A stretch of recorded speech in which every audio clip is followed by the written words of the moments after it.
right, hello and welcome to episode 13 of the Bomb City Podcast. My name is Nick, and if this is your first episode, thank you, this is my show. This episode's really special. This interview is with Dirty Donny Gillis, an incredibly talented artist from San Francisco, California.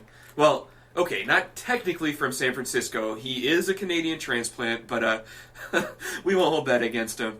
Donny's a great guy. He was so much fun to talk to, and this episode's really special to me. I co-host this episode with our friend Mike LaVella from episode 10. Mike's the guy who used to do Gearhead magazine, and he was a member of Half-Life in Pittsburgh back in the 80s. So Mike's got some legit punk rock and car culture credentials. And not only that, but him and Donny had actually worked together for quite a while.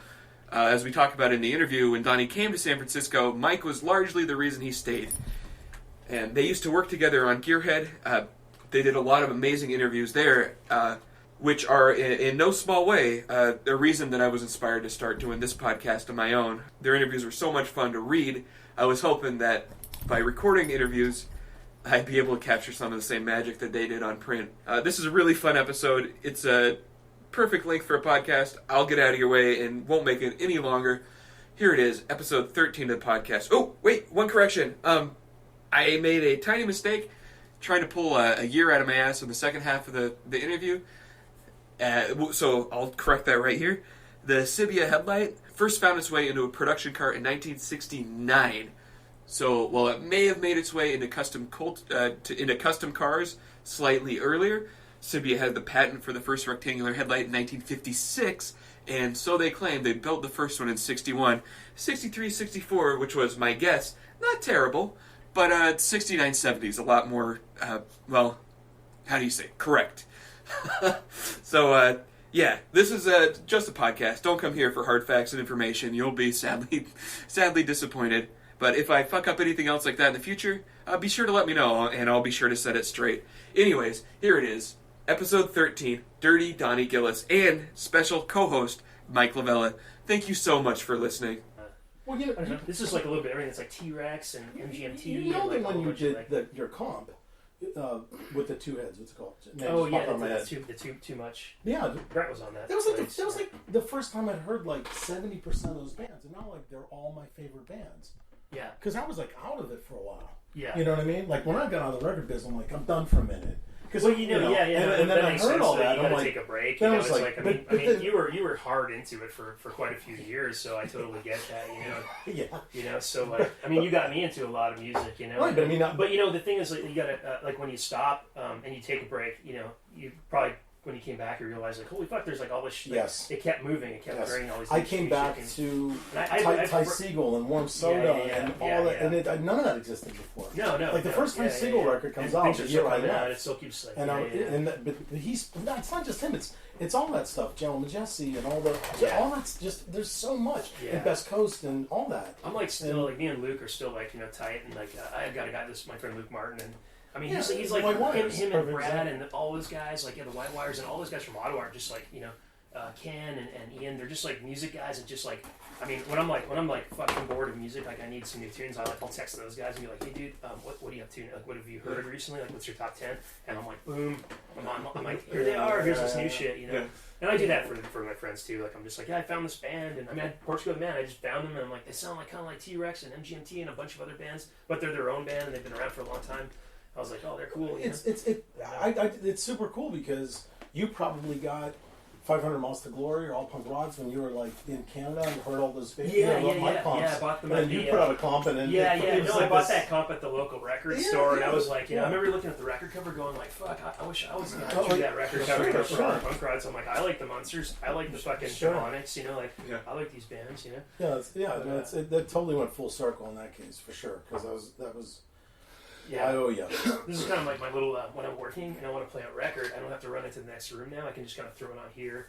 And then, I listen to iTunes and stuff a lot when I don't want to fuck around, but like, I can just reach over down, flip it really easy. So this is actually where the magic happens. This is my studio, It's my Cintiq tablet, it's my computer, and, I got my posters, my artwork, and then I do my drawing on the light table. Yeah. Kit bashing, model kits, painting toys, nice. Then the general workbench for It's a really good setup. You did a remarkable job with the space you had. Fuck, thanks, man. follow a lot of vlogs and shit. Now there's some dudes on there that just like do this they do like crazy shit, and what they do with like a little bit of space, you know, like I just tried to like, I'm like, I want toys and my art, but I also like, I needs to function, you know. So when all the camera gear's out here, it's like you can just roll across with the seat for one person. It's pretty cool. I mean, I would rent a spot, but I'm saving. I want to fucking buy a house, and like I'm just trying to like if we can do that. Then I'm gonna build a big fucking studio, like build one of those giant garage things. Like Tim Carr did. Have you seen his? No. Well, they have their house, which is a pretty small, typical Austin older house, and then he's got a big shop out back. Then he built in the back. Yeah, you lay the floor. Formerly the backyard. Yeah. Because he paints. His paintings are large and they're all over, you know. And he just, it's amazing. Like it's what he always wanted. He finally just had to construct the building, and then with that, then it's a double thing. Then it takes all that stuff out of the house, so you get that much of your house back too. Yeah, you know, so it's like a dual. Yeah, no, totally. Nick, could you say something beautiful? Let me hear your beautiful voice. Like freestanding, like Bruce Gossett had that. Remember, he worked on. And now he had that. That's okay. Now you guys are coming in loud and clear. I'm just kind of going with this wide mic. That was just for sanity. It's so beautiful. Just on his own. All right, I'm rolling audio. Whatever the hell he was doing. So I'm just rolling it. This is our audio track for tonight. I'll be your audio track. All right. And all right. So for the vlog, do you normally start it in camera, or do you? We're just starting it now. Like Brett's helping me, and it's just something I wanted to do. I'm like, I'm gonna give this a wing. I'm gonna do like, I think the goal is we're gonna do 4 episodes, and then go from there. Rolling video. And so we're talking about the vlog, which is kind of what we're doing right now, and. So I want to start with a few episodes and get them together, and he's teaching me video editing as well. Awesome. It's something I want to get into, and I'm kind of trying to set up to do like it myself with my camera. I've got some gear, a drone, and buying a camera soon. And then I'm going to set it up here so when I'm drawing, I can do like I can do a whole ink drawing and do the speed up. What's it called? Fast forward. Fast motion. Time lapse. You got me on a night. Stop action animation. It's like brain fart. Yeah, we don't have that. Brain fart. Yeah. Anyways, so I can do a time lapse, and I can do like my own little tutorials, and just like live in the studio, hit the button, and big red button, bam, and then there's the Well, in the interest of starting. Nick's ever increasing in popularity podcast since I've been on, I assume. Tim Oh shit! No, but in all seriousness, first of all, congratulations on all your success. It's remarkable. I've seen every bit of it happen. Since you were your very first little record covers to everything, I've been there for everything. And some things I was hands on. Some things I didn't know you were doing, and I see it done. I'm like, what the, which is actually even cooler in a weird way, because it's just like, Jesus Christ, where did this come from? You know what I mean? Like I knew about the pinball machines, but I didn't know necessarily about other things, and I'm just.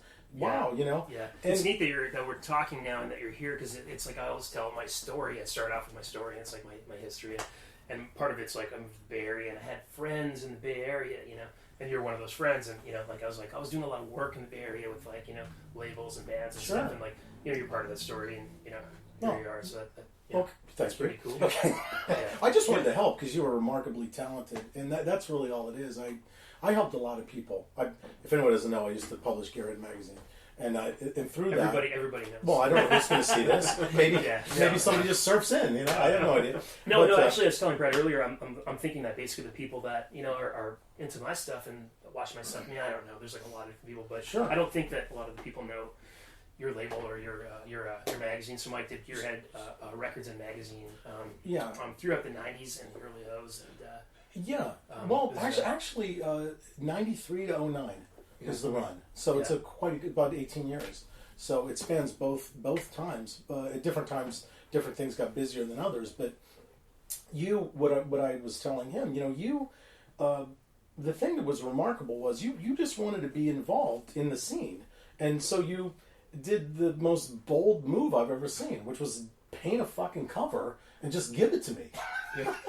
Which is like, I know you don't give things away. I mean, is that bad to say that? But at this point in your career, I mean, you were a kid. You hired me. Well, yeah. You're like, I want a Roth cover. Right. And I painted it, and you gave me money. But I didn't know you were going to show up and just hand me this giant painting. That's what I'm talking about. You're like, for me, it was like, no, I remember I was living in Montreal, and I was like, and Roth had just passed away, and we'd been talking, and you're like, man, I'd love for you to do like a Gearhead cover, and I'm like, yeah, right on. What can we do? And we're like, what? I don't know. What should we do? Like, I'll come up with something, and then Roth ended up passing away, and everyone was bummed, and it was this terrible thing, and it is a terrible thing.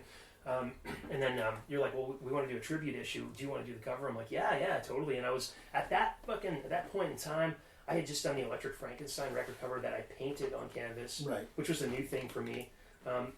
And that was like, met with success, and then for me as an artist. And then I did the Demonics, and then I did your Gearhead cover. All those are 3 in a row, and that was when I kind of bumped up a level from like being like this guy that did flyers and like certainly to the and 7-inch covers, which 7-inch covers like I still do them, they're cool, but and I'm not knocking that at all. But it's like I bumped up to this like like I could do paintings and make these I felt the skill go up a little bit, and then basically did your cover. But and then it didn't come out for like 5 years. Yeah, 4 years. That's right. Right. There was a gap because the label took off, and then I had to get back to. You gotta, And I actually got Davey to be the editor for a while, and then finally did it. But you were very patient for 4 years. But the cover you gave to me at in L.A. You just showed up at the it. Ratfink. I was a guest there. And, Ratfink reunion. Yeah, we had to hide it because we had to hide it because we didn't want anyone to see it yet. Yeah. I remember Mike going, "Wow, it's amazing," and he's like stuffs it in his bag. But that's what I'm saying is like like when Coop did it, he was like, it was black and white, and he had Coco Hernandez color it. And she sent me the color file. Like it was like kind of just really cool to like, here's a painting. Yeah. And it was like I didn't know how, because for instance, Rock and Jelly Bean, which you set up. That was 100% your idea to get Rock and Jelly Bean to do a Gearhead cover. You're like, who you need. You need him, and you were absolutely right about that because it's amazing. But there's no original. One of the greats. No original exists. He does in a computer, colored it. There's no actual I mean, physical thing. A lot of people are kind of going that direction these days. But he was like definitely one of the first guys I knew that was like his art's like he's got his own thing going on. He's taking like fucking computers to the next level. I mean, he does pencil sketches, but he's taking them in and he's using that as part of the art and like the layers and like all kinds of shit. I'm using a Cintiq now. This is the Wacom, and I bought that. This is not an endorsement for Cintiq, but I got endorsed because it's an awesome thing. You can draw right on the screen. You can do color separations and all kinds of stuff. It's the Wacom Cintiq tablet. I do that. I use it for color separations. I don't actually draw. I draw ink on paper still, and that's the way I think I'll probably always do it. Can't say always, but I still love to do it. Sure. But owning an original, for me, we're going slightly off topic, but owning an original, having a big black line, I sell those. That's kind of like that's part of how I'll get the job to do the art, and then I'll sell the art too. Well, I was showing him your Roth one. It's in our kitchen. Yeah, we were looking today. The what? The Roth one, the Boss Fig. What's it called? The Boss Fig. Yeah, and it's in my kitchen, and but I traded you a you got Kozak that original. Up, man? You should put that thing away. No, it's so embarrassing. It's so old. And, it's super cool. I love that thing. But I traded you a Kozak original because you didn't have a Kozak black line, remember? And I had a ton of them. You gave me a Kozak, but it wasn't. You gave me money for that. No, I traded you. No, because you're worried about your partner at the time was going to be like mad at you. And I traded you the. I did not. I traded you the Kozak original of the mouse tribute with the monster gear shift on it. I had the original black line of that. We just traded. Yeah, no money changed hands. We just traded. And because you wanted a Kozak original at that time, remember? Yeah, we traded something else for that. That was later on. Oh. Yeah, but anyways. All I know is you wanted a Kozak and I had a stack of them. So it's like, pick one. That's my memory of it. But I wanted that Roth thing because I think it's great. So and then that was that your first Velvet... when you made the poster, wasn't there a Velvet version of that, or like? Was that the first time? Yeah, you did that was for the Ratfink people. It's for the Ratfink people. Which I'm leading into. David showed us. Yeah, he had the Ratfink license for the U.S. Right. And was doing a show. It was for like a raw show, car show. Yes. A retrospective of his life and stuff. And he did a poster with Gossett, and it was a black Velvet. Right, and that was the first one with flocking, right? Yeah, first one with flocking. Right. Yeah, okay. Yeah. Yes. Well, that's what I'm trying to lead into your art. Gotcha. I'm trying to get off me and onto you. Yeah. So, I understand what you're doing. Yeah. That's an interviewer leads into. Yeah. But what I want to say, but before we get in, Yeah. when I said like congratulations, whatever, but you come from remarkably humble origins, remarkably humble. I mean, like out in the fucking snow. yeah. But I mean, like you were adopted and you're there, and they were you were an only child. You were the only one there, and they spoiled brat. And luckily, they indulged your creativity, right? You got very lucky in that way. Yeah. From everything I know about your parents, they seem to, and they let you quit school when? Yeah, I was like basically 15. I mean, I had been through like some shit. It was just like it wasn't for me, and by that point, I had known that, and I was into punk rock, and it was just like it wasn't working, you know. And so my parents were like, "All right, you can quit school, but like you have to have a job. You know, you can still live at the house, but the only deal is like, you know, we'll sign you out because you got to be 16 to quit." And I was like 15 or 14 or something, and I was like ninth grade. And that was the deal, you know, just, you know, get a job. So I got a job at Kentucky Fried Chicken. And is the first time you got paid to do art doing signs and like chalk signs? Yeah, basically, yeah. It was the first real gig I got was like doing chalkboards for. Yes. I was a busboy for quite a few years in Ottawa, in different bars in the market that's kind of where all the bars are and stuff, and everyone hangs out. There's this restaurant company I worked for. They had 3 restaurants. It's called Blue Cactus. It's still there. Still friends with the managers, are still there. Great people, you know, it was a really, really good experience. But they hired me, they believed in me, and they're like, I would draw before I had my shift, because like they would start you when it got busy, so sometimes I'd sit for an hour or two, which is actually really cool, because I would just draw. And they were like, wow, you're good at drawing and stuff, you know, and do you want to do the chalkboards? And so with that, I was like, okay, I want like $20, a pitcher of beer, and like a steak. Yeah. And they gave it to me, and like, so I get off work before everyone, and I had my steak and my pitcher of beer, and they'd be like, look at Donny over there. I'm like, that's what's up. And like, that's what's up. I was telling him that. I'm living high, and like, look at the art I did. Or I come in early to do the chalkboard for every Friday. And every Friday after work, I get my steak and my surf and turf, which is like a little bit of this and that. But again, humble origin. Right. Yeah. Okay. I mean, that's a humble beginning. I tend to wander off track. No. That's great. No, at all. That's perfect. But my point is, from that to Aerosmith Pinball Machine is pretty remarkable. Really. I mean, I don't. Before I forget, something that no one will ever know. I took one of them. They wanted a hockey one. It was like Labatt's or something. We need hockey players. So I put the Hanson brothers from Vancouver on there. And like it was a chalkboard that only lasted a year, but it was the fucking Hanson brothers. So I'm like, 1, 2, 3, 4. You know, like, I'll get them in there. And some people were like, some of my friends were like, hey, Hanson brothers, good job. We worked it in, snuck snuck a little punk rock in. But I used that as a shit. I used the chalkboards as a kind of a school of text and type to learn how to like. I'm going to do a different font each fucking chalkboard I do. So I would do something. I would try out different lettering, and that's. Did you have a font book? No. I made it up out of my head, or I grabbed shit like from. I grabbed a Gearhead magazine. I grabbed one of the mags from back in the day. It was before Juxtapose. It was around that time, but maybe they were at issue 4 or 5. It was early, but I grabbed whatever I could. Just like an old skateboard or like a record cover, and I'd be like, no, I'm going to try to draw that. Oh. And that's kind of how I got good at lettering. Yeah.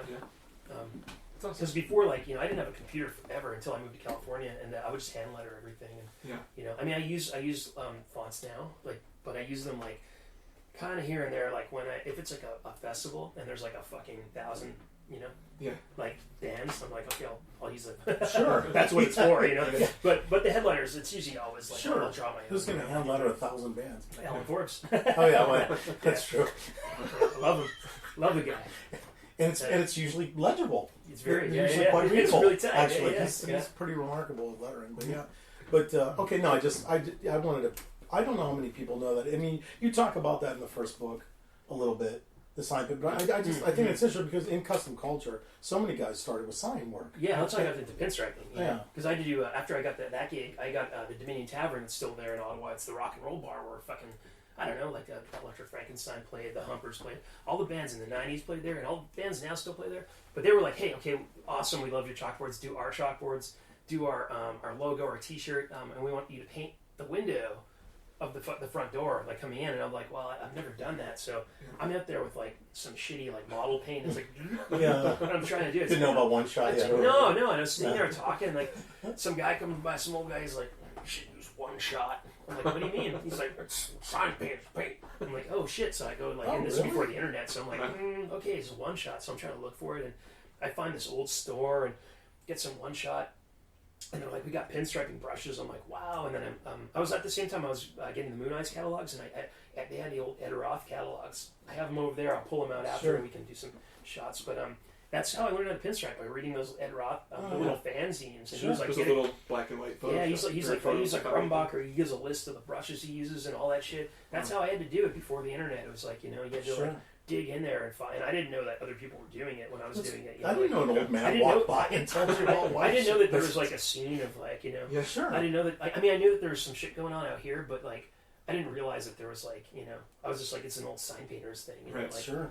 And so that's how I got into pinstriping, and I got my first Grumbacher, and then I started pinstriping, and when I moved to California, it was still like, you didn't see it at the car shows yet so much. Remember that? Yeah, it was sure. kind of like, we were always like, Flames blew up in the 90s, and when we were doing pinstriping, we were like, pinstriping is the new Flames. Yeah. And then Flake became the new pinstriping, and then, now it's Nebulous. Yes. There you go. Yeah. It's going to come back. It's going to come back again. The Flames are coming back. Are they? Yeah, well, I mean, the guys are with the hats and the flames, those are gone now. So, God. They're all wearing sports hats now. So.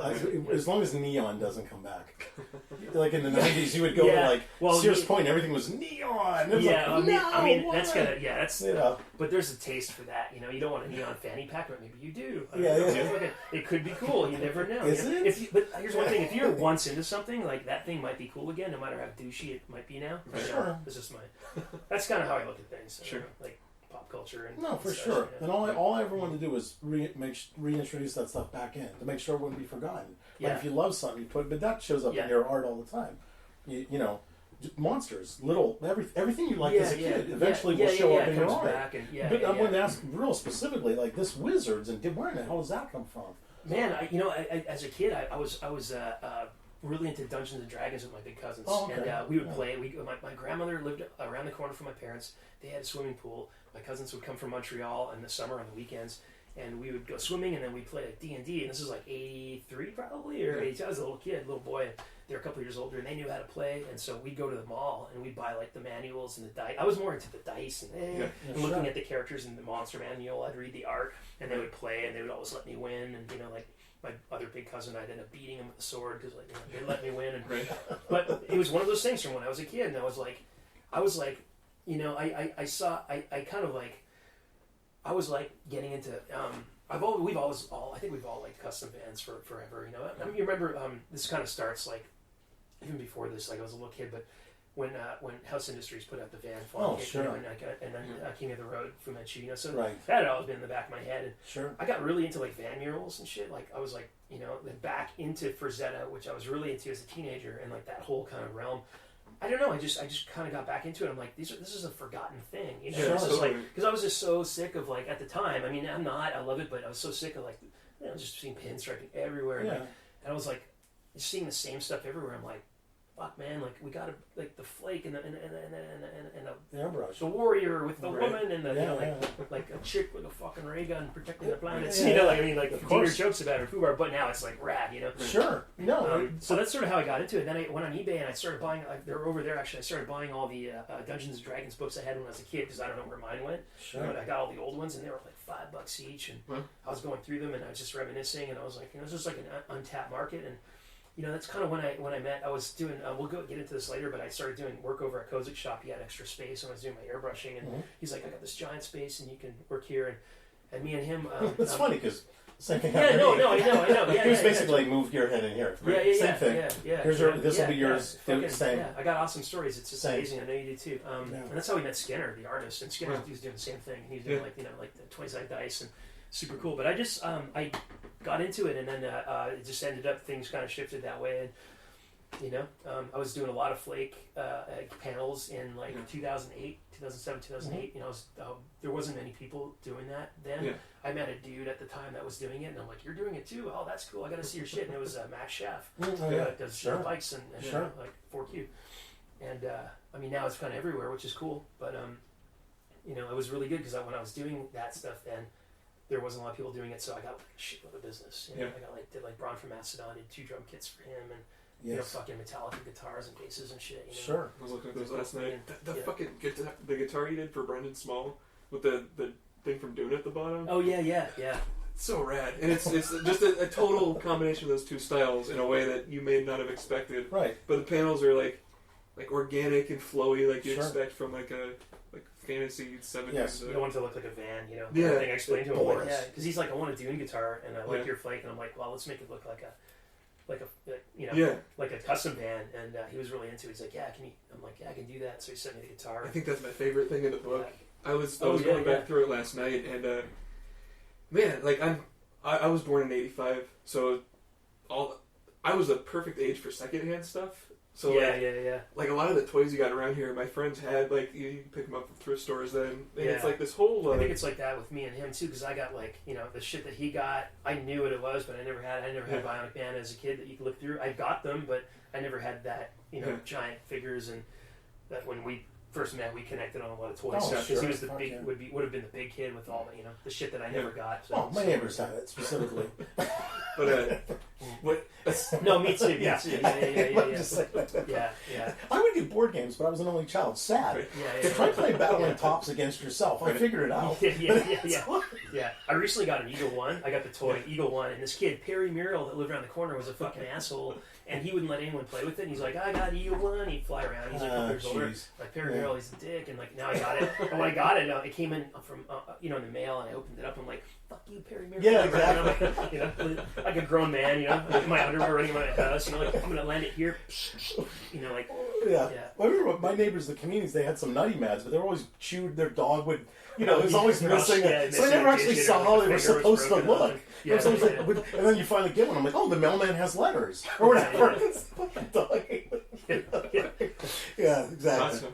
Yeah. So I was halfway into the point, but it made me really nostalgic for stuff from that part of my life that I didn't realize I was missing. Like, I was a huge like science and sci-fi nerd when I was a kid. I remember there was a book from the library I get. It was like the planets of the solar system and what would aliens look on those, and it was like the most amazing like 70s psychedelic. Like it should have been airbrushed on the side of a van.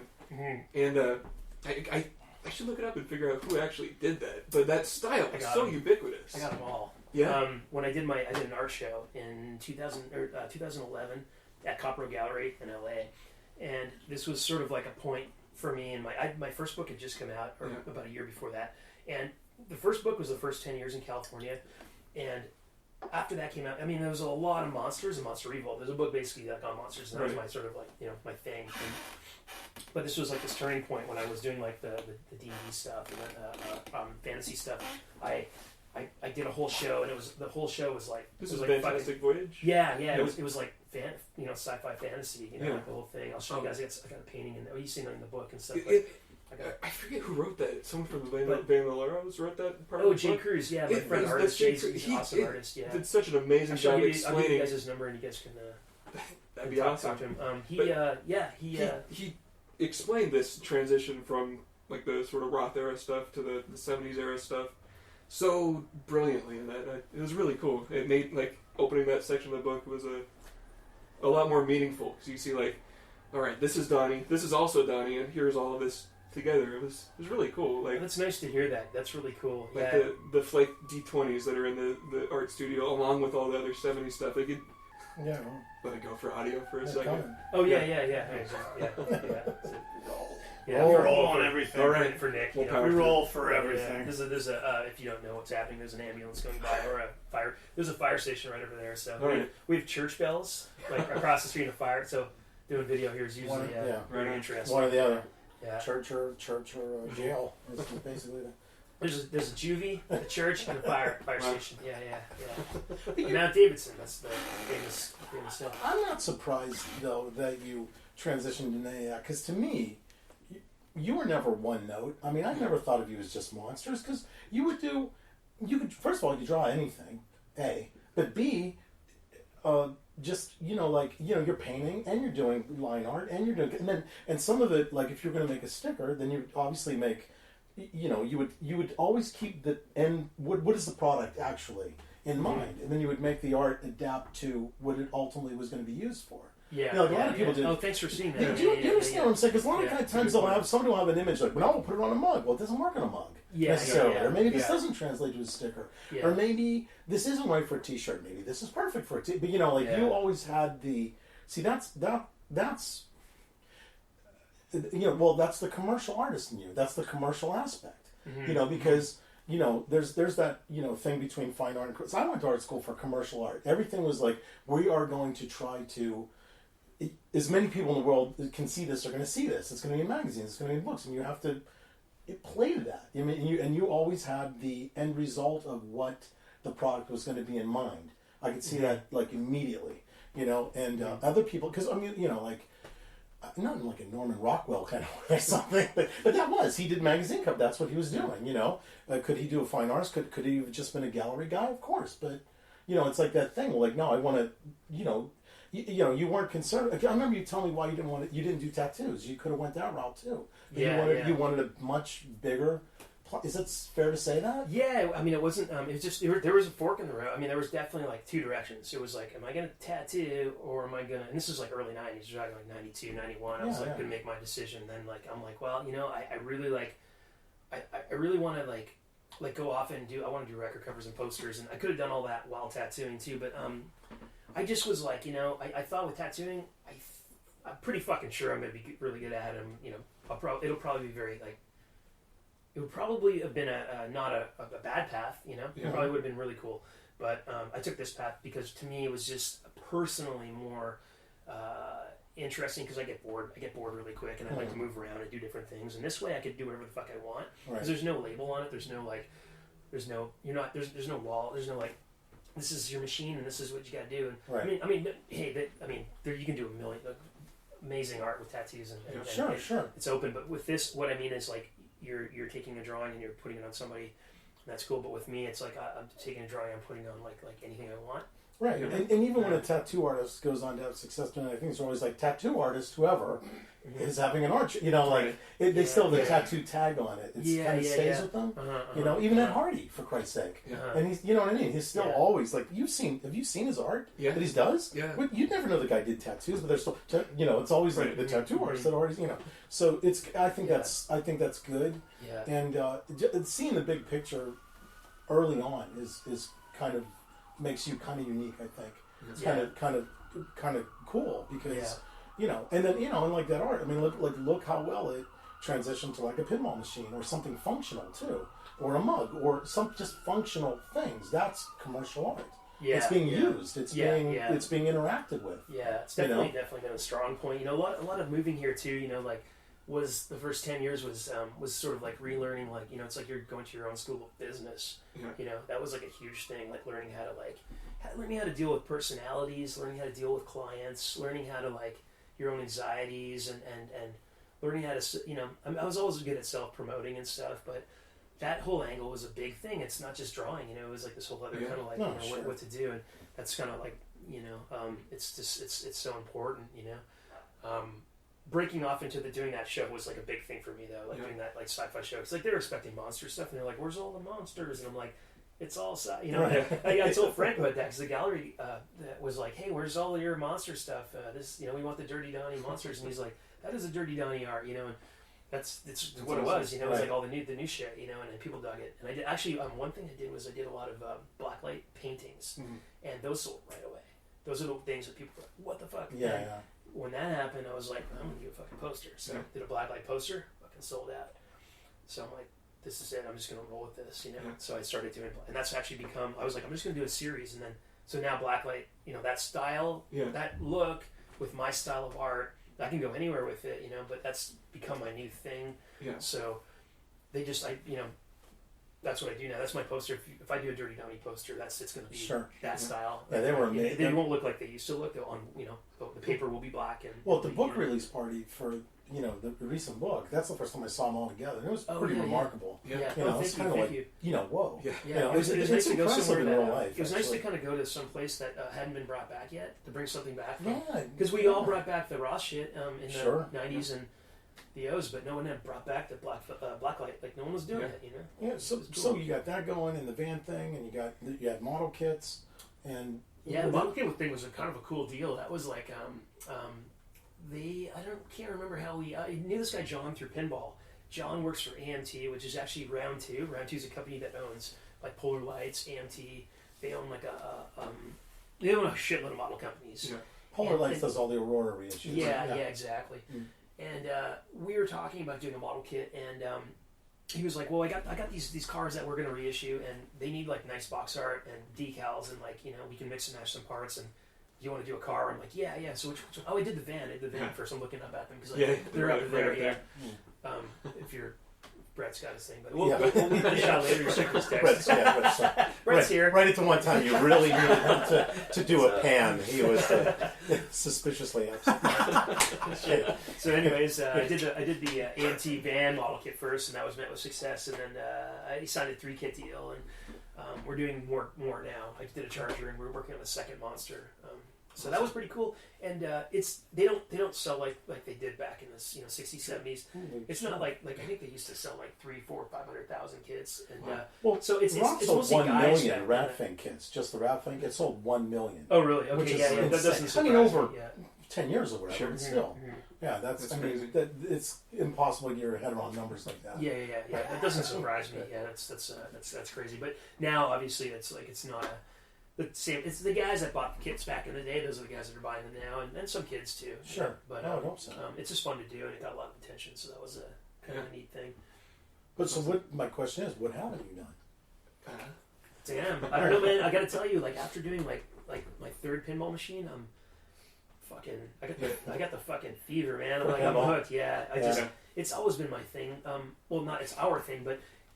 When I first met you, I had a pinball machine in my living room in Montreal, and I was buying pinball books, and I was like, it was my secret go-to thing. Like nobody I knew really, like no artists I knew really knew about. Coop did, but nobody really kind of like got that, like these guys from back in the day, like Dave Christensen, Gordon Morrison, and even Greg Ferris, who's still doing art. He's the art director at Stern. These guys did all this amazing artwork that sort of slightly got overlooked. Now it's coming back. Like now people are like, fuck, like pinball, man. It's like it's blowing up. Barcades everywhere. But that was my go-to thing to get inspiration for. Even though I was doing like Roth, I was getting inspiration from like weirdo kits and stuff too, big time. But that was like one of my go-to things, So yeah. So the first one was the Hellacopters machine, right? The custom games. Yeah. Yes. Yeah. Me and Wade did we took the Kingpin and we tore it down, and Wade went completely through it and made this thing like brand new again. And this is actually kind of interesting. When we did that, I was like, Metallica's on the road. They're super busy, but like, I got to show this thing to James, and I don't want to email it to him. I want him to see it. And then, I emailed him. I'm like, hey, are you gonna be at Billetproof? And he's like, yeah, I'm going. I'm like, cool. I'm gonna bring that Hellacopters game I told you about. You should come check it out. I'm inside. That was the last year I did it. We were inside. Yeah. And I think you guys were there. Yeah. And he came by the booth, and he's like, yeah, he's playing, and he's like, I want one. So me and Wade, we went down to the studio, and we talked to him, we worked it all out, and we made the Metallica pinball machine, and we that's when we met our friend Tonio Kleitz, who's now working at Stern as a programmer. We had Tonio. I don't think anyone, I'm not sure, but I don't think anyone had reprogrammed a game. At least if they did, it wasn't to that fucking level with like music and to make it that cool. Like this predates the AC/DC game Stern put out, and it was like when we got to bring it to a pinball convention, Pacific Pinball Expo, live for one time. Cause James bought it and got to bring it out, and people fucking loved it. There's like a lineup to play it, and that was it. Like when we made that machine, it was like Tonio got hired, and then like a couple of years later, I got the call from Stern, and they were like, yeah, Metallica, they want, we want you to do a game for us. It's Metallica, and they want you to do the art. So what do you think? And I was like, I was standing right there, and I was like, oh man, I'm getting the magic call. Yeah, I'm getting the call from the pinball company, and it's like going on, and I was like, the moment, and I was like, yeah, I'm doing it, I'm on, and now when I go home to Pittsburgh, my friend's bars, let's go to the bar and scroll it, and there it is. Yeah. It's in bars in Pittsburgh. It's I took a picture and said, I did so many fucking record covers and so many fucking posters, and like you want that piece of art that you pour your heart and soul into. You want people to like put it in their bar, and like you want to go around and be like far away from home, and like, oh shit, all that hard work, there it is on someone's wall, and people are enjoying it. That's, as an artist, it's a cool thing, And I just never thought it would happen that way, but what a good way for it to happen, because it's awesome. Like this functioning art piece. Well, it's just something you love since your childhood, also. So you have that direct connection to the just playing pinball machines. Yeah, totally. Yeah, that happened in a big way. That like game is like I don't know. There's so many of them all around the world, and I get texts and emails every day. Do you have any idea how many they made? We made a lot. I don't know. I don't like know how many thousands? Exactly. Yeah, well, definitely thousands. Yeah, okay. I don't know how many exactly, but I know that they. And it all started with the one custom line. Really? What's that? It all started with the one custom line. I believe so. Yeah. I mean, that's why Metallica were like, well, fuck, we got to get Donny. Right. And I think people saw that game and they were like, fuck, a rock game. So like, yes. I don't know. I mean, what you did artistically, and that's pretty unique for what I perceive is going on with pinball art in general now, because mostly it's like, some digital layout from some movie that's thrown together and stuck on an existing, what do you call it, cabinet? Or like a wrap or a Photoshop thing. Luckily that's all changing, and with doing that, because of Metallica, because of Stern, and those guys believing in me and letting me do my thing and putting this game out, and because of the Metallica fans and because of the pinball fans, like loving it, sending messages and going out and buying the fucking game, making it a hit. That opened the doors now for artwork. Now everyone realizes that, because when you're a big business, you just do what's right, and you got to do what's right for the books, because you get a couple of bad things in a row could sink you. Sure. Car companies, whatever, it's so you gotta just do what's right. So that proved to kind of the world that hey, pinball can have hand drawn art again, and so that's opened the door. There's been new artists coming in. That's awesome. Zabietti, awesome fucking artist, and he did the Ghostbusters, and there's a bunch of others. Greg Ferris did Elvira Party Monsters, and the Elvira Scared Stiff. He's the art director at Stern. I got to do Aerosmith again. How did that come? They just called the same thing. They called you. Yeah, it was the same. Well, I don't know Aerosmith. With Metallica, I know them, so they're like friends. But with Aerosmith, I like the band. I've liked Aerosmith. People don't like them, they like them. Whatever. People don't like things, they like things. I love them, and I think it's great. Yeah. So do I. So I could give a same old song and dance. Yeah. If somebody doesn't like them, it's exactly. Of course, there's gonna be a couple of trolls like, man, that band sucks. It's like, I don't care. There's bands I don't like that you probably like, so I don't know, or whatever. It's cool. The likeness is real cool, because you got to use your traditional style. You were doing that with bands years ago. It's so cool to see Aerosmith in an officially capacity. I mean, you were doing these cartoons of the $1 Million Marxists or whoever, and now it's Aerosmith. Yeah, the Riverboat Gamblers or whatever. Yeah. It's cool. It's just kind of taking that to the next level. No, that was cool. They were like, they were like, Stern were like, hey, we got Aerosmith, and I'm like, yeah, rock title, totally, and all I thought in my head, I was picturing the scene in Dazed and Confused to Sweet Emotions, the opening credits, where it's like, he's cruising in the parking lot. I'm like, that's the vibe I'm going for. I'm gonna go for that, and I want to make them look cool. I don't want to make Aerosmith look goofy, which could be easy. I didn't want them to be a little big head, monstery. It's I want an illustration. I want the band to look cool. I want you to look at the pinball machine and be like, wow, there's so much cool artwork on this, and you want to play it. Yeah. So I don't know. There's a great sense of humor to your art on there too. I was looking at the Metallica one just a few minutes ago, and it's every little corner's got some little joke in it. It's great. With pinball, it's the way that guys used to do it back in the day. Dave Christensen, who did the Nitro Ground Shaker that I have out there, he's one of my favorite artists, and if you look at his shit, there's all this hidden stuff. There's all kinds of crazy detail everywhere, and that's the vibe I'm going for. That's the kind of thing I'm trying to put back in it. And, that's awesome. And I think that's where the other artists are going too, and it's great. It's a really cool thing to see. It's really cool. Pinball. But what struck me as unique about what you did is, to us coming from a custom car world into some other subculture like pinball. We learn from the past and build something new. I'm not sure that's that common for other subcultures. People celebrate collecting toys, but they don't go build their own ones. So pinball fans aren't necessarily thinking someone should hand paint a new monster Metallica pinball machine. It's pretty unique. Pinball took a real dip, and probably late 90s, through the O's, it was almost non-existent, and there's some documentaries out there about it. I can't remember what they're called. There's a couple good machines, Adam's Family. Oh yeah, that's 90s. Those are amazing. And they were doing great. But what happened was, I think a lot of these companies got into slot machines, which was more lucrative, and pinball just kind of died out. There was it was a weird world, last decade, like the O's. I mean, there was a transfer from like, selling CDs to like MP3s. What are we gonna do? There's a lot of shit going on. The internet was, so iPhones are coming out. There's like a whole shift, and no one really, knew what was up. But I remember that. Skin. Right? Can I do skins? Like for phones, can I? It's what's the next thing? But totally. Luckily, the right thing happened. Like vinyl became really appreciated. And vans and blacklight posters and pinball machines. Luckily for you, all that stuff is. It was cool then, and it's cool. I knew it was all happening. Yeah, of course, it was all. You knew. I fucking knew. I got it all planned out. Exactly. The next shit's secret. I'm not gonna tell you till it happens. But Good. Don't. Really capitalize for once. Fuck, man. Yeah. But.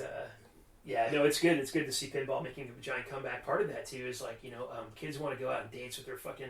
They're like 21. They want to bring a date out, like a guy or girl. They'll go to a bar. Now there's barcades popping up all over America. I think there's like one a week. They were just everywhere. And you can go there, put your cell phone down. You can play some games, some 80s arcade games. You can play pinball, and it's really good. You have a beer, exactly. Go on a date. It's really good for the hobby because now, like Stern's selling pinball machines. Jersey Jack's got they're doing pinballs. There's a company called Spooky Pinball. They're putting up pinball machines, and it's really coming back. Or it's back. It's just now it's getting bigger. It's starting to swell. That's cool. I guess the point I was making, it didn't seem like a very forward-looking business. Like, they continue to do something retro, and it's cool to see something, like, inspired from something old, but is brand new and unique. It doesn't happen very often. No, that's true. No, you mean a lot of things could be revisited in a cooler way, and they're not. Yeah. And that is. So. It's really hard to convince people when their livelihoods and their business is at stake. It's really hard to convince the bean counters, and I'm not dissing them in any way. It's just fuck, man. I'm not going to do something that here you want to bet the farm. Like, oh shit, like I don't know about that. It sounds cool, but like I kind of like what I'm doing. I don't know. I'm really struggling to. I've think bet the of farm before too, but I'm just saying. I'm struggling to think of something you haven't done because there's pinball decks, vinyl figures, stickers, of course. I've never peed myself in a trunk. No. I've never... no, but I mean like funny car, right? So it's custom cars? Yeah, funny car? Yeah. I'm trying to think of what you haven't done. That's weird. I'm not kidding. Shoes? You did? Yeah. I did Metallica shoes for half cab for Vans. Right. Metallica slip-ons for Vans. I'm really trying to think of what you haven't done.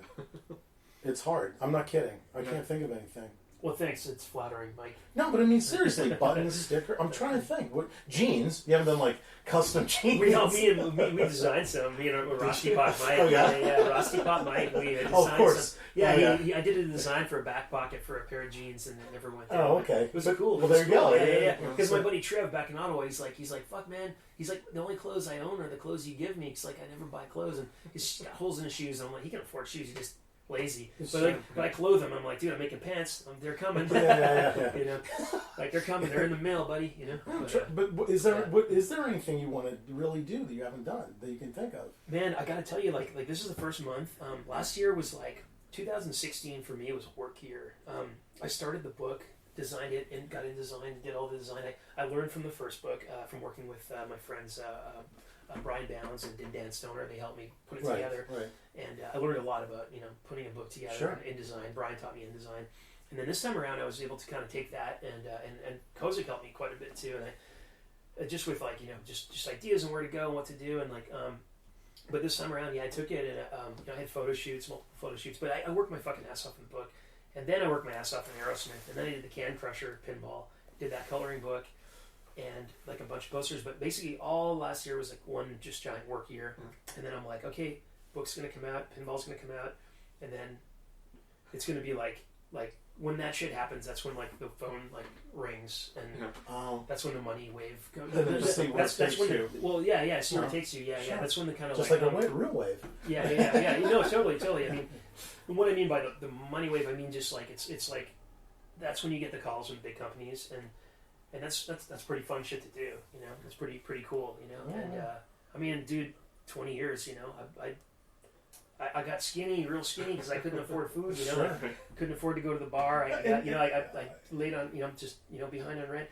Like paid my fucking dues, you know, like, sure. you know, so it's nice to get, you know, it's nice to do some stuff. I was there with Frank when he got the call from Slim Jim. Like, you never thought it'd be. He designed a fucking Slim Jim box. Like, things like that, they pop out of nowhere. It's so fucking rad. You go to 7-Eleven, I've seen those. Yeah, like I have one. Yeah, I took one from a store. I'm like, it's empty. Can I have it? I remember, like, reading about crazy. that when he had done one. And I was like, that's fucking cool, you know, because you could be punk rock and do 7-inch covers and still do all the shit you do and hook your buddy's band up for, like, nothing. And then you can go and do, like, a corporate gig that's rad. That's like, hey, I saw your, like a lot of friends are like, hey, I was stuck in traffic behind a Snap-on truck, and they had your fucking drawing in the back, you know, like, and like that's cool to hear. It's kind of like a Slim story. It's kind of like it's 7-Eleven. I mean, like, and the Pabst Can Crushers in 7-Eleven and yes, stuff. It's kind of cool. But that's my point. Like, you don't know where it's going to come from because all it takes is like one like cool art director at whatever company. Yeah. And then he, you know, then he's finally empowered to somebody hip who came from the scene. Then they can actually hire you to, you know. Yeah. Let me tell you something.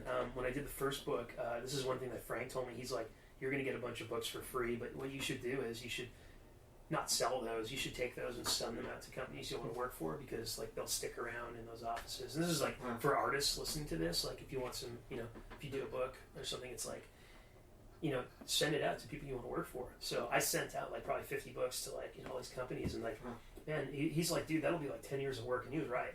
He's right, you know, like because they don't throw those out. Sure. People on a coffee table like, in someone's office. Yeah, and like people read them, and yeah, for sure, you know. So that was definitely like first book was that was like my next kind of, you know, upjump. You guys want to take a break?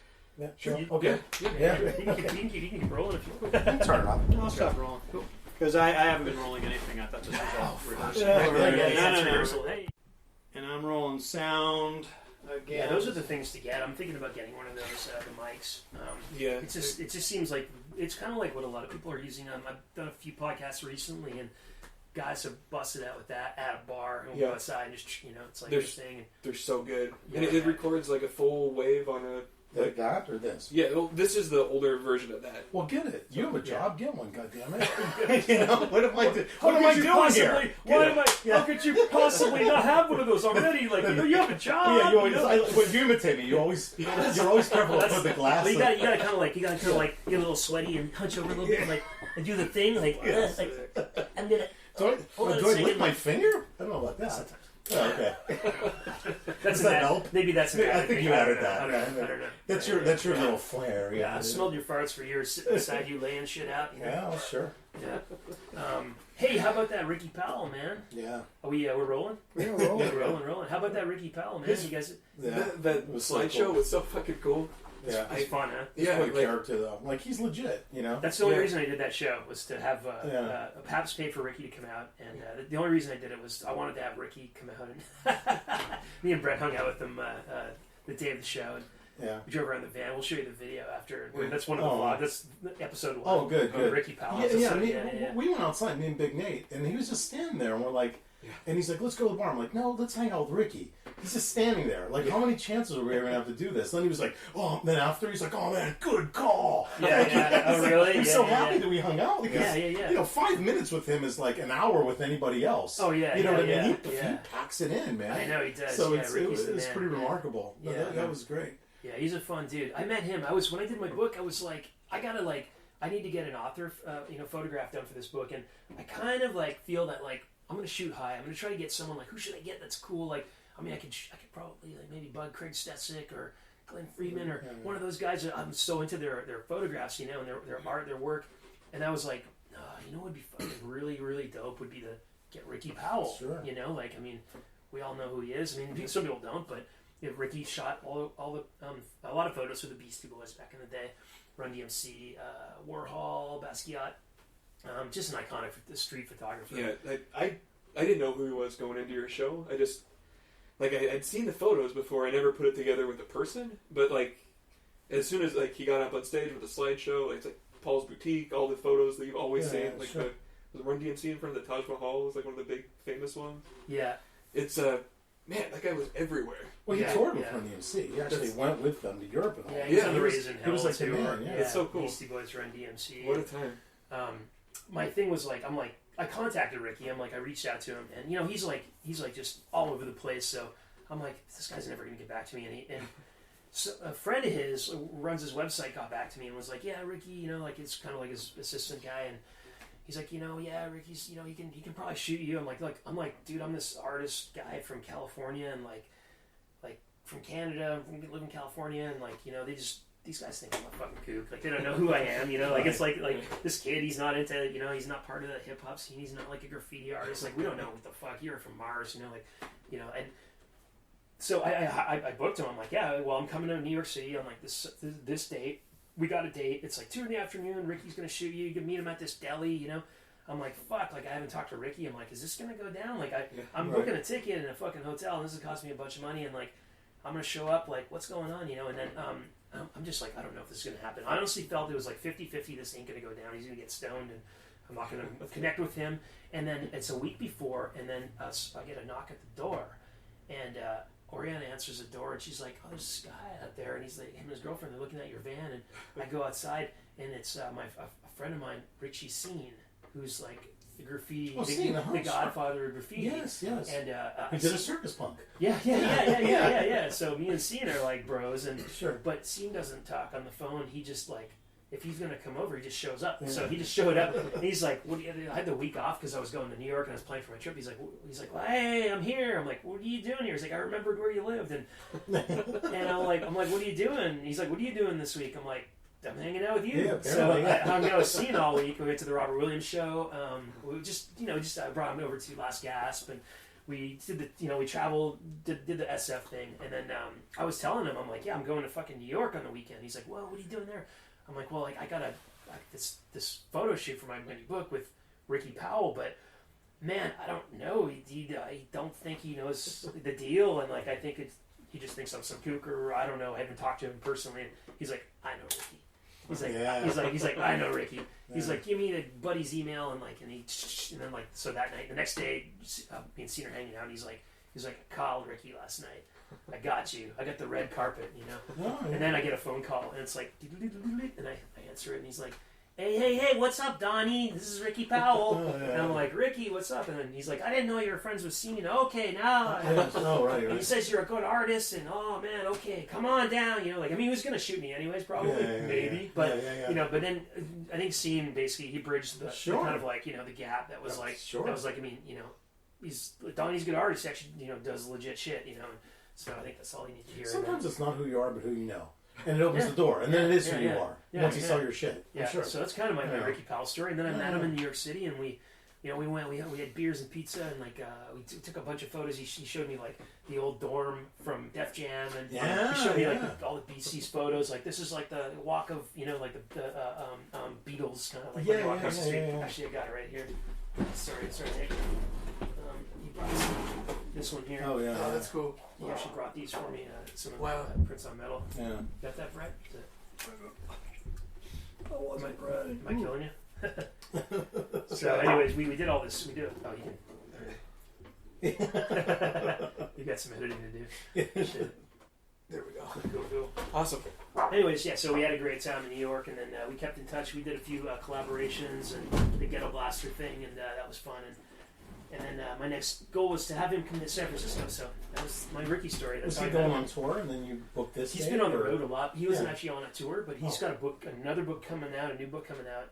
But he's been like, he wasn't doing much, and then man, he got hit like hard. So he got like, I think he had like 4 or 5 shows right around the times I had my shows, and then we kind of both ended both of our shows. We do similar kind of events.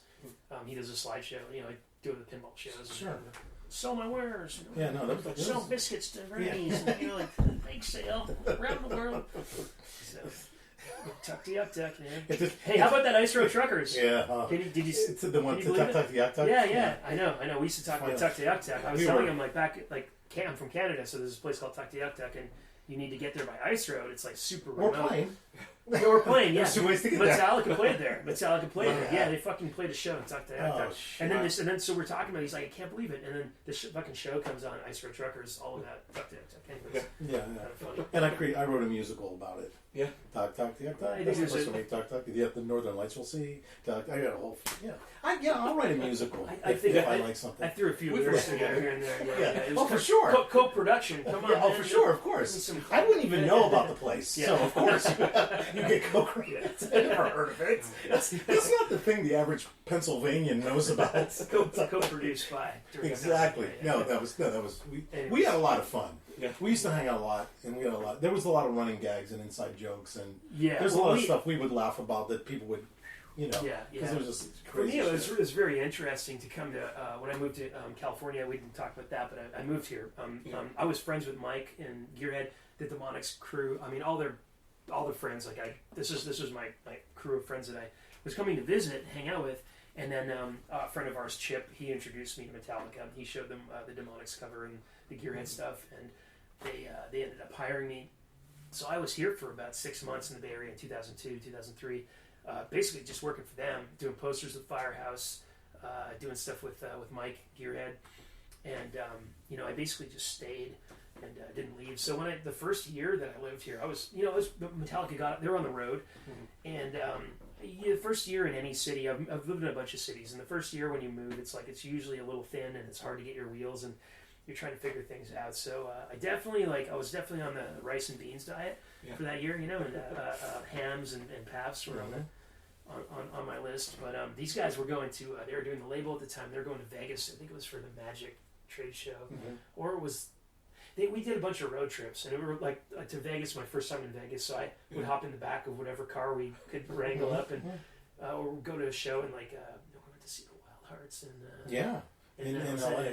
Was it LA? Yeah. And then San Diego? Was it yeah, San that's Diego? right. Yeah, a couple times. Yeah, so I was in the back with all the gear, But it was really interesting to me to kind of see how an independent label was run. I'd always been very interested about it because I'd been working for labels for so many years, and these are the people that had been paying my way, and stuff. Well, but also just seeing California. Interesting. Just, yeah. It was super mind opening, for sure. It was crazy. The first year in the Bay Area, the smells, and it was all new to me. My allergies completely went away, and then they came back a year later. But that's what happens. Yeah, because you move somewhere, and it's your body's whoa, Well, I'm happy for that 1 year anyway. I'm glad. Me too. I didn't know that. I didn't know that part of it. Yeah. All right, well, go ahead. Ask me your question. Yeah, we were talking about the band earlier. Yeah. Where did you get started on that? Well, I bought a Chevy in when did I buy that? 2008. I got a Chevy Shorty, and we were doing some work on it, and that was taking a while. I was at a shop, and which happens. You bring your car to a shop, and generally, these popular guys are very busy, and your stuff just kind of takes a long time. Yeah. And that was what was happening with that van. So another friend of mine that kind of used to live down over here had a Dodge, and I was driving by. I go to the swimming pool over here. I swim once a week, twice a week, exercise, swimming, and I saw his van. What a remarkable visual! Yeah. Since we're a podcast, swimming. Yes. But, we're doing two things at once. Guys, we're doing a podcast and we're filming for my vlogs. Yeah, he was like a Canadian Marcel Marceau there. No, he was great. Well, I hope he's swimming through the air. So where was I now? God damn it! So, anyways, I was coming back from the pool, and I saw the van on the street, down the street, and it had a bunch of tickets on it. And I called my friend. I'm like, dude, are you driving that anymore? What's going on with your van? And it was a '73 Dodge. Used to be a Kustom, was all hollowed out. He's like, man, I'm really I got a bunch of cars, and I'm not really driving it that much, and it keeps getting tickets. And I'm like, well, do you want to make a price? Want to sell? He's like, yeah, I'll totally sell it to you. I was like, I'll pay the tickets, I'll do whatever. And so I bought that van, and I had saved so much stuff from going to the junkyards and from guys like Jay Cruz and the Bandoleros and those friends and my friends in LA. And I'd saved all this. I had an octagon steering wheel and all this shit. I was just ready to go in a van, so I just needed a blank canvas, So I got that van. It was yellow, and I fucking tore it down and went to Mobile. And we did the brake lines, the gas lines. I didn't change the motor or the trans, but brake lines, gas lines, calipers, all new. Pretty much everything new. Make it safe, basically. Make it safe, make it solid, like a solid runner. And then I had it painted blue, and then I was like, I'm going to airbrush this sucker. Yeah. So that's kind Have you done anything that Like a car that big yet? Mm-hmm. I did Theo Mandel's van. Okay. Yeah, I did Famously, I did his van, Planet Caravan. We're gonna do a little more work to it too. I just gave him my old slot mags. I had 1510s, and he wants to wants to beef the back up, kind of like what I'm doing here. And so I gave those to him, and we're gonna do some more work on it. And kind of, it's on the road though. It's awesome. It's rocking. It's a good van. So yeah, that's what I did. I was going to the junkyards. I was going back and forth, and the cool thing for vans, this is generally a car podcast, so car guys listen to it. But anyways, for doing van shit, it was like, I would assume it would have been like for guys like Juan Franco back in the day going to the fucking, or guys from a generation going to the junkyard and pulling hot rod parts, like the Ross era. Sure. No one wanted it. Yeah, or like being doing Mopars in the late 80s, early 90s. You could probably get Mopar shit at the junkyard, which you can't. Sure. You'll never see that anymore. But going to the junkyard was like, you're into vans, and to you that's a beautiful thing. There was so many fucking parts. Like, a lot of the shit on my van is from the junkyard, so that was a lot of fun, and it was super cheap, and that was all the diamond tuck, and like I got my seats there, and pulled all kinds of stuff, and yeah, so that was a fun deal. Because you're doing a van. Yeah. Right. Oh shit! You're doing a van. Yeah, I've got a early Econo that I'm working on. Oh sweet! What year is it? It's a '63. It's a panel. It's sweet. It's like a long gen project, but cool. First generation van. Have you been able to get any stuff from the pick and pull?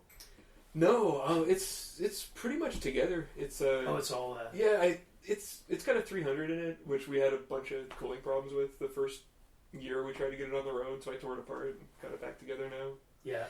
Not very exciting, but yeah. But you never talk about yourself. Never. No, literally never. Yeah. So it's a mild custom. It's got what I think is the last axle that ever came out of Wardrop, right? Yes. By where Mike lives, and it's pink metal flake top. It's all covered in freak dots and cobwebbing and fades and stuff. Oh sweet! It's got Cibia headlights, like the Belgian headlights that Barris used to use in the 60s. Oh, really? I don't know what those are. Yeah, I can imagine. You know when people make fun of customs for going bad for putting rectangular headlights on cars? Really? Do they? No, I haven't. No. Yeah, no. So the first square headlights came out on the... I'm not going to... I have no reason to get this wrong on a podcast. They came out in Europe in the early 60s, and they were by Cibia, which is a company from Belgium. And the first squarish headlight that was ever in a car, I think, was 63-ish on a Renault, perhaps. They did them on the AMI 6 also, in the 2CV. When did they get popular with choppers and shit, like in the early 70s? So they were really expensive, and because they were different than sealed beam lights, because they took a modern bulb in the back, and they were funky looking and European, and since there was something brand new, Barris was like, that's for me. So we got all of the Cibia headlights from whoever was making them, and then stuck them in everything. So if you see like the Mannix car, I think has like famously the rectangular headlights in the front of it. Those are Cibia lights. Oh, okay. So they're like this obscure. I bought them from Argentina on eBay for like $40. Oh, wow. Yeah, wow. They're a weird one, and so yeah, doing a 60s custom. There's a good show in Argentina that they bring me out to as a guest. It's like a nice kind of like fly you out, and you're the guy, at the car show. It's Kustom Art, it's called, and this car show, and it's really cool to be like at the other side of the world and to see like all these guys with like building cars, and it costs them so much money to import stuff. And in Argentina, in Buenos Aires. Yeah. Oh shit! Yeah. And in Buenos Aires, like the Ramones are just as big as the Rolling Stones. Yeah, and I've heard same that. with like all the bands, like the MC5, the Stooges. Yeah, they're just like, you'll go in somewhere, you'll see like AC/DC, and then Iggy Pop, and MC5, and then Ramones, and then Rolling Stones, and like Aerosmith, and Metallica. Whereas here, you got beat up for certain ones, but praised if you like the other one. Yeah. Well, marketing didn't reach them only, so it was all pure. So it was like, what's good music? You're right. So that's marketing for you. It's like the stuff that got marketed big. People heard, and like I don't know. That's how I see it. That's pretty cool. Mm-hmm. How many times have you been to Argentina? Twice. Damn, there you go. Yeah. Gonna go back next year, I think. Yeah. Do they speak Spanish or Portuguese? Yeah, Spanish. Yeah. How's your Spanish? Have you learned Spanish? No, man. I couldn't even learn French. Yeah, I'm like, that's right. Well, I was telling you. When I was 15, yeah. I told you moved from Ottawa to. I'm no fool, but I knew where my talents laid. But when you left Ottawa, you moved to Montreal, which is mostly French, it's right? about, I would say Montreal is probably 85% French. I might be wrong, but it's very French. But a lot of English friends and a lot of French friends and bilingual. And I can speak a little bit of French. Like, I can speak a little bit. Enough to kind of sort of get by. Right. Yeah. Oosh, not me. But damn, French is tough. I mean, it's not easy. It's not easy to learn if you didn't grow up hearing it. Yeah. I would assume anything that like, it just wasn't in the house. It wasn't in the house. Like my family's English, and it wasn't. My school was English, and my friends were English. I think I knew like growing up maybe 2 French kids, and they were friends. They're cool, but like I just wasn't around. No, it's tough. I mean, that's what I'm saying. Like it's so close though. You're only one. It's like one state over, or one. It's province over. But it's like it's 2-hour drive in Montreal, and like Hull, Quebec is like kind of a different world though. Hull's like half hour, and it's like you're there. It is a different world, for sure. Why did you move there? I moved there because the rent was cheap. That's why Vice magazine moved there. Right. They moved. You knew Vice when it was literally 2 guys in a room. Or? I knew. I wasn't like bros and like, hey, what's up, dude? But like Shane Smith from Vice used to book my band, Poo Poo Caca and the Bum Bums. Yes. And what happened was, this is a funny story. The Canadian Ramones. Right. Yes. Yeah, kind of. Yeah. The Canadian Half Life. Yeah. Yeah, we're called Quarter Life. The Canadian Half Life. Yeah. So if you guys don't know, Mike had a punk rock band called Half Life, hardcore band, punk rock band. Yeah. In the 80s. How could they not know? Yeah. So, easily. They could not know easily. But yeah. So we basically were a shitty band, and we played this hippie bar, and nobody showed up, and a bunch of our friends came, but we basically destroyed the banner, and we drew all over the walls. Jeff got in a fight out front. We broke a chair. We played to nobody, and like the bartender / owner / promoter was like. He basically called everyone in Ottawa. We're like, this band's trouble. Don't book them, blah, blah. So Shane Smith at the time, him and his buddy Sean they were booking a new club in Hull, Quebec, right over the bridge. You could walk across the bridge. It was like a 20-minute walk. And it was 18 drinking age, and it was till 3 in the morning. So the bars would let out in Ottawa. Everyone would go to Hull. Oh. So they had a punk rock club in Hull called the Thunderdome. Okay. And they were in charge of booking the bands at the Thunderdome. And it was all graffiti, and before graffiti was like huge, it was the second coming. It was like the early 90s, so it was like kind of like check your head era, Yes. The graffiti was fucking hip, and it was all that and black, and like, a cross between like a goth club and a hip hop club. It was a punk rock club. And anyway, so Shane Smith and his friend, they booked it. So I got a call at my parents' house, and I ring. It's like, hi, this is Shane Smith. Run the Thunderdome. I heard you guys wrecked the Glue Pot. That's the pub, the Glue Pot pub. And fuck the Glue Pot. And you fucking dick. I'll see you when I come to Ottawa, motherfucker. I'm joking. I would never. Like if I saw you, I'd buy you a beer. I'm totally not that guy. Yeah. Anyways, I'm just trying to, fake tough guy. Right. So. With comedic effect. Yeah, exactly. It's comedic effect. So I'm like, we kind of wrecked it a little bit, like I'm trying to downplay it, because I'm like, fuck, like this guy's gonna he's pissed off, he's gonna give me shit. He's like, well, I think that's amazing. Fuck the Glue Pot, and I want you to play my club. I want you to open for DRI. Wow. And I was like, I'm like, okay, cool. What that, okay. So we awesome. I call the guys, and they're just like, what? So, because we thought it's over. Our band's done. Our little thing, it's like, we got free beer, a bunch of shows, and we're doing good, but, sold some tapes, and this little, fun project, art project with me and my friends I grew up with, it's over, it's done. And then, boom, he gets us a thing for DRI, and we bring our hockey sticks, we play floor hockey, but, try to play with DRI, they don't want to play. Come on, they don't play floor hockey, come on, man, no one's here, And I remember Shane Smith and Sean, they were talking, because we got there early, and they were looking at the rider, and they're like, okay, they want they need muffins, and they need the basic shit on a rider for them, and then they're like, they want socks. I'm not going to buy a DRI socks. This is Shane Smith, probably the most famous person in the world right now. But he's like, DRI wanted him to buy his own HBO. He's like, I just remember, for some reason, my 18-year-old brain remembers that. He's like, he was all pissed off. He's like, they want fucking socks. I'm not going to buy them socks. Fuck them, It's not very punk rock. Socks. But I guess if you're on the road, it makes sense, Like if you're Sure. a band in a van, and you're like, hey, I got underwear socks, and it shows up, okay, Well, you It's wouldn't say no to fresh socks, or it'd kind of be cool, If I was them, I would want socks. Jeez, it never but if somebody asked me to socks. buy them socks, I'd be like, "Fuck you," I'll one get you of the some weed, but I'm not going to get you any socks. Exactly. Asking for practical things on a writer makes so much sense. It does. Yeah, for sure. So that's my Shane Smith story. That's great. I've seen him around a few times here and there. He was in a band called Leather Rats Butt Fuck, and then he was in a band called UVBC on Man's Ruin, with Jonathan Cummins from from Ultraviolet Booze Catastrophe. That's right. Mm-hmm. Yeah. You remember them? Sure. Yeah, that was his band. And that was the. But yeah, I didn't know what your relationship to them was. That's a great story. I didn't know it came from you trashing a club and thinking it's cool. Adds to his legend, I guess. Yeah, right. That he had the foresight to go after the troublemakers. And still does. Old Ottawa, Old Ottawa. There you go. Now, what else did you want to ask? You had something else. Oh, I wanted to ask about Haunted Carbonite. It's so cool, and I've seen it so many times, but I just how'd that project get started? Oh, we're gonna do a vlog about it. Actually, it's Brett's like he's like, here, I can't wait to. Brett's the cameraman. Flip it around, show yourself. That's Brett the cameraman. Hey, wow, that's wow. Yeah, close up. Okay, so Haunted Carbonite. I was like taking when I take a break, we'll go like camping or we'll go on a little trip. But a lot of the time I'll work on models and I'll do my own shit, my own nerdy shit. And that's why I built this model center in the corner, just for just relaxing. I'll listen to podcasts and do my own thing and get into my own nerdy head.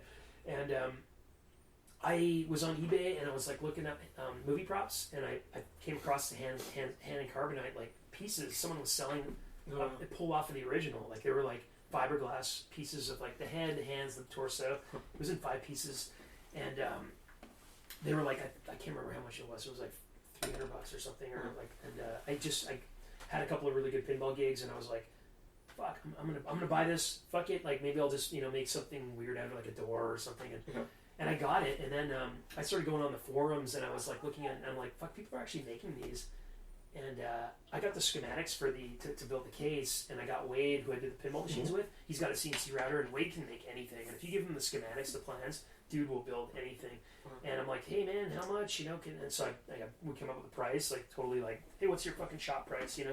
No bro rate, just your shop price. And we came up and I'm like, do it, make it. So Wade made that. He dropped that off to me, and then I figured out how to build all the other shit. The actual side panels are from a 1979 Volvo. It's the instrument cluster, flipped backwards. Yeah.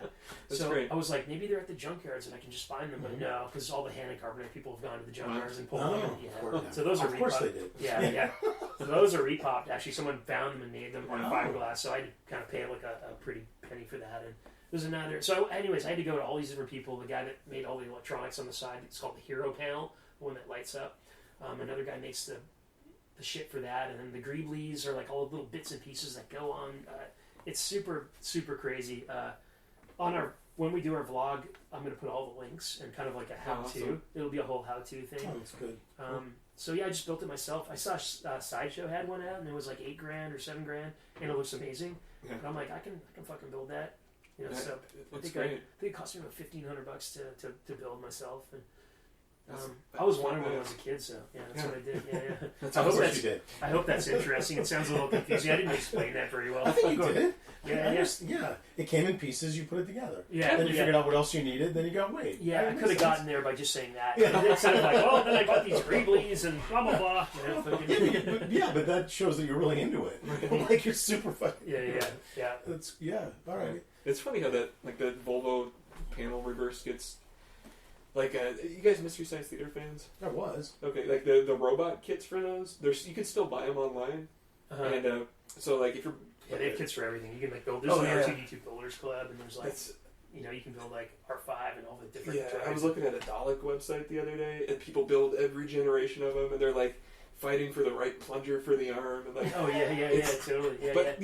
The Tom Servo, the hands are off this doll called Seymour Butts that would drop his pants. Yes. And so those are super, super collectible because they pull the hands off for the Tom Servo doll. Wow. But everything online's vacuum formed these days. Yeah, 3D printing and stuff is huge. Yeah, for kit bashing and There's a period where they're stapled zines on how to build robots, and people were fighting without eBay trying to buy the correct Halloween bowl to flip over for the hover skirt.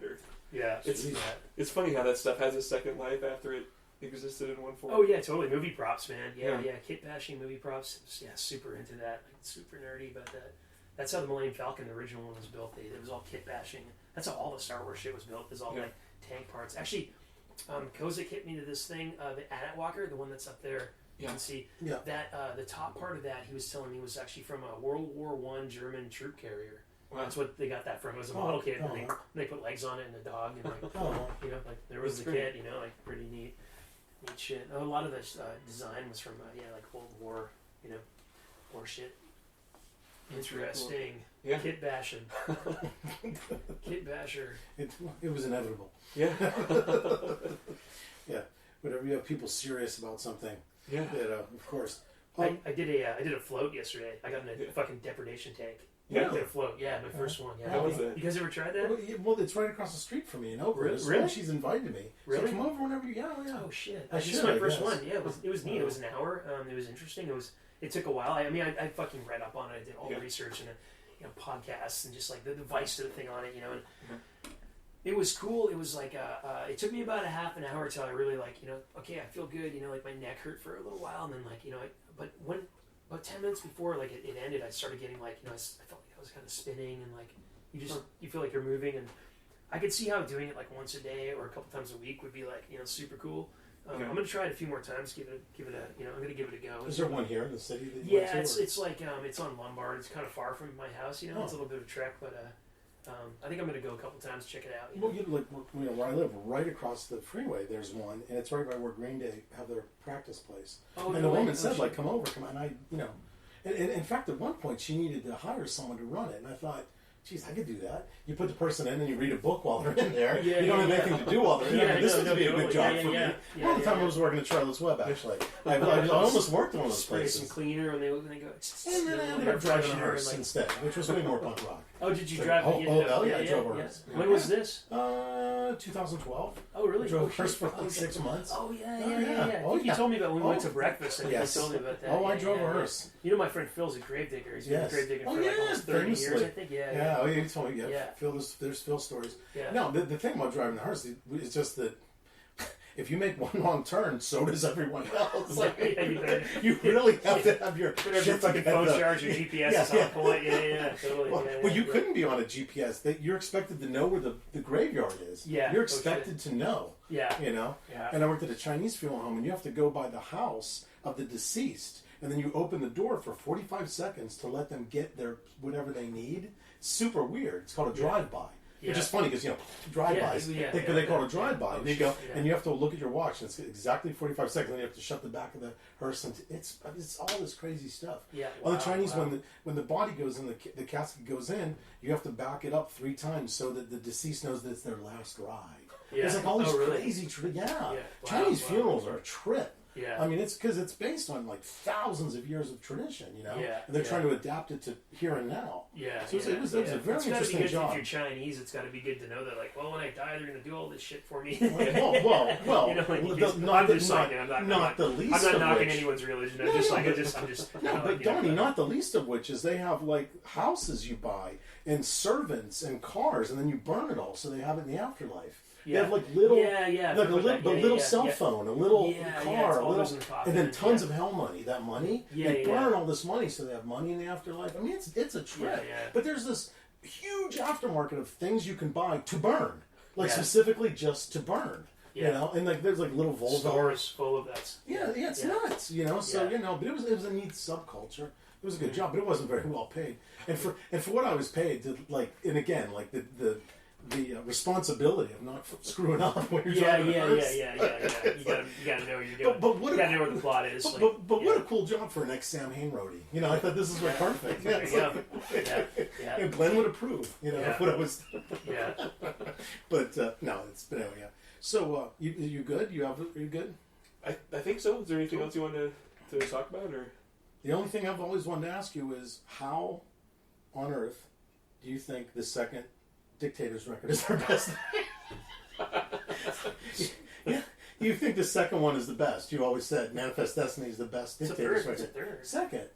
Yeah. It's Blood Brothers is the second. No, Blood Brothers is third. Are you sure? Positive. Blood Brothers came out after they were, isn't it? No. I thought it was. We should go look. I'm going with this guy right now. Go with this guy. If you look at them, they look a little more like 80s metal because they got it was in the middle that they came back and did Blood Brothers. I thought they went away from and then they heard punk rock. They look more like Welcome Back, Kotter. On that one. So Girl Crazy is like 75. Yeah, that's the early one. It's like 74, I think. Okay. And then I think it was Blood Brothers, because they look kind of Welcome Back Kotter, because they got jean jackets and they're standing in the basketball court. And then the next one they've got leather fucking, because leather didn't really start getting popular until they said that Blood Brothers was a direct. We're gonna look. You got it. We're gonna look this up. God, I suck at Discogs. Do you? Who are we talking about? The Dictators. The Dictators, of course. Handsome Dick's gonna be listening. He's gonna be like, these guys do this. He'll come and put us in headlocks. Exactly. Yeah. Well, that's my goal. My goal is. Oh, I have a photo of him really give me a good one. Yeah, He's doing it. I'm like, come on, and he does it. Then I go, come on. He really. Oh, really? Yeah. You know, I almost when I got my Ricky photo, Ricky was like, I gotta go on home at the end of the night. I'm like, I'm gonna go for last call at Manitoba's, and I'm like, if Handsome Dick's there, I'm getting the headlock photo. He wasn't there. I went 2 or 3 times, and I was like, my first time, he wasn't there. It's loading now. It's very exciting. Okay, then you go to see discography. What? Let me see. Brett, what's your favorite Dictators? Look, Donny, it's second. Look, look, 75, 77, 78. See? It's in the middle. Are you it's the kidding second me? LP. Really? No. Wow, I didn't know that. Damn. I'm not surprised that I'm right because I'm a record nerd. But see, there's this gap. But see what they were doing? They were going away from that, and it's more like prog with keyboards and everything. And then punk rock. Then they saw the Pistols and the Clash, and they're like, oh shit! Then they pulled it back to punk rock. You guys planned it against me. No, not at all. But it's you're the only guy I know who champions. It's a Dictators thing. You're the planned it against me. Yeah, exactly. You're the only guy I know who champions that record. You champion that second record. It's a fucking great record, man. Yeah? It's amazing. You don't like that record? I think it's like a sophomore slump, First record great, really? Second record, nah. Then they come roaring back. People said that with the Ramones too. A lot of people don't like the second record. I like it, but I don't know. Yeah, you champion it. It's a great record. Yeah, okay. I mean, I got weird taste, so I guess I got good taste, but weird taste. I don't know. I'm making a joke. There's no controversy that you like to say. I'm just saying you're the only person I know that's completely championed that record. Speaking of goons, yeah, the new Personal. Oh yeah. That's amazing. Yeah. It's fucking awful. They're playing it up, man. It's great. It's the manager guy, Shit, it's so funny, man. It's legit. It's legit. Personal pizzas. Dude, it's so funny. Anyway, no, it's funny. I didn't want to end talking about whatever the hell we were talking about. Vlogging. Yeah, better to end up on the Dictators, I think. Because since they're the beginning and end of all things. Sure. I guess. All right, well, thank you very much. Yeah, thank you so much. For sure. Thanks for having me. Right on. It's good catching up. Good to see you again, my man. Yeah, right on. Nice talking to you. Yeah. Okay. Right, we're thanks. done. I don't know if you... Well, all right, there you have it. Thank you guys so much for listening, and a huge thanks to Donny and Mike for sitting down and recording that. I had such a fun time watching those two work. They're just great guys. And thank you very much to Brett from The Flakes, which is an amazing band from San Francisco that you should all check out. He was the one that will come in and out of the recording every once in a while. He had a camera rolling, so you could see this interview on a video in the near future on Donny's vlog. It was totally cool. We gelled really well. He's an awesome guy.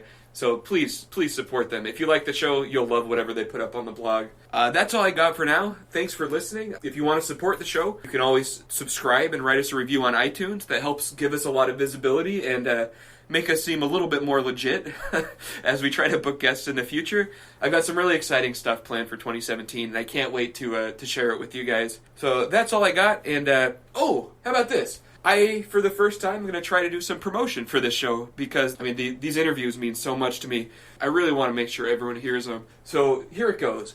I made a short run of some stickers. They're nothing special, just our logo. But if you want one, and you've made it this far to the very end of this one, if you want to repost us or post something about the podcast, link to it and help people find this episode or your favorite one, post that and tag us in it. And if you want to send me a DM, it's at Bomb City Blog on Instagram.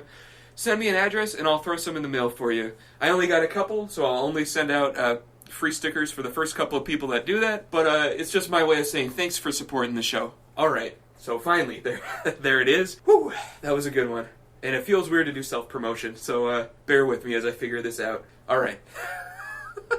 Thank you very much. Bye.